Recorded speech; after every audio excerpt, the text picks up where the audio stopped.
Halo, perkenalkan nama saya Putri Hasna Fahira dengan NIM 2200375 yang akan menjelaskan terkait dengan apa itu potensi desa. Apa sih potensi desa? Potensi desa adalah sebuah sumber daya alam maupun sumber daya manusia yang dimiliki desa yang dapat dikelola dan dikembangkan gitu ya sebagai modal dasar untuk mengembangkan desa itu sendiri. Nah, dalam pemanfaatan potensi desa ini kita perlu juga memperhatikan apa saja masalah yang dapat dibenahi di desa yang akan kita berdayakan. Dalam prosesnya, melakukan pemberdayaan masyarakat perlu melewati tahap pemetaan potensi dan analisis potensi, di mana pemetaan potensi berguna untuk mengidentifikasi kekuatan, keterampilan, dan sumber daya yang dimiliki oleh sebuah desa atau masyarakatnya guna memahami apa yang dapat dikembangkan dan dimanfaatkan dalam pemberdayaan.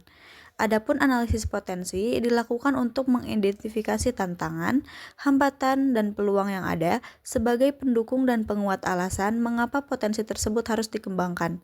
Dari proses inilah kita dapat memilih strategi yang akan diterapkan dalam melakukan pemberdayaan masyarakat. Jika kita mengambil salah satu contoh di Desa Ganjarsari, Kecamatan Cikalong Wetan, kita dapat melihat di mana terdapat 3 potensi alam, yaitu kebun teh pangheotan,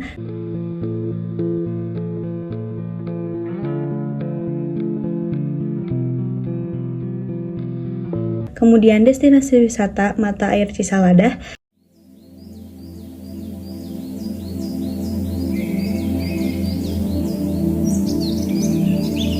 dan destinasi wisata Sendang Gelis Kahuripan.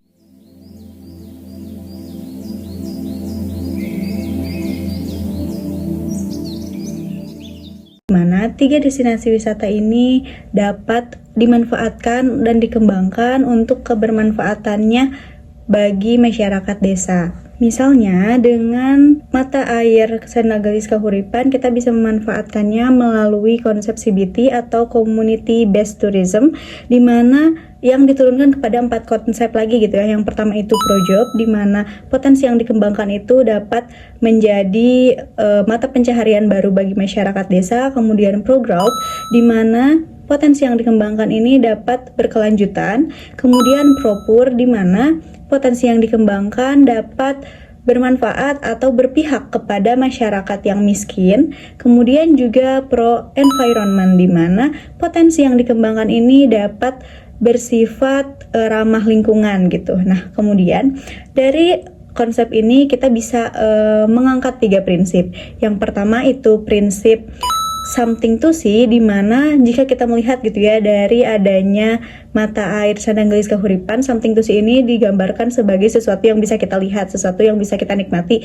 Dengan melihat misalnya mata air kan indah gitu, jadi kita bisa menikmati kesejukannya dan keindahannya. Kemudian yang kedua itu adalah something to do, sesuatu untuk bisa dilakukan atau wahana. Nah, di mata air Sendang Gelis Kahuripan ini kita bisa berenang sebagai kegiatan utama gitu ya yang biasa dilakukan di sana. Kemudian juga yang ketiga adalah something to buy, di mana di mata air Sendang Gelis Kahuripan ini kita bisa membeli oleh-oleh untuk sebagai cenderamata atau sesuatu yang dapat dibeli dan tersedia di sana. Nah, dengan konsep dan prinsip ini diharapkan dapat berkembang lebih jauh lagi terkait dengan perkembangan desa destinasi wisata.